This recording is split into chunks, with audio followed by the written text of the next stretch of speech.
ఈ మనస్సును నిగ్రహించుకోవడం ఎలాగా అంటే చాలా కష్టమయ్యా అర్జున. కానీ 2 విషయాల వల్ల సాధ్యమవుతుంది. పుట్టిన ప్రాక్టీస్, అభ్యాసం చేయి. వైరాగ్యం, ప్రపంచంలో ఏదీ మిగలదనే విషయం బాగా గ్రహించు. రోజుకో 10 సార్లు సుత్తెట్టు కొట్టుకుని నీకు నువ్వే చెప్పుకో.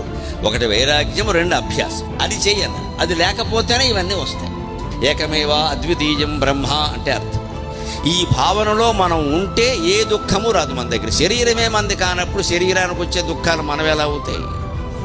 శరీరమే మంది కానప్పుడు శరీరానికి వచ్చే సుఖాలు మాత్రం మనవి ఎలా అవుతాయి? ఇదేన్నీ పట్టించుకోము. వస్తూ ఉంటాయి, పోతూ ఉంటాయి. ఇప్పుడు ఇక్కడ మనం ఉండగానే గాలి వీస్తోంది, పెడుతోంది, మనం పట్టించుకున్నామండి? ఆ గాలి వదిలిపెట్టండి. మనం అందరం ఊపిరి తీయట్లేదా? మీరు ఎవరైనా మీ ఊపిరిని లెక్క పెట్టారా? నేను లెక్క పెట్టానా? మరి ఊపిరిని లెక్క పెట్టకుండా బతుకుతున్నాం, వీస్తున్న గాలిని లెక్క పెట్టకుండా బతుకుతున్నాం. ఈ శరీరాన్ని పట్టించుకోకుండా ఎందుకు ఉండలేకపోతున్నామండి? అభ్యాసం చెయ్యాలి.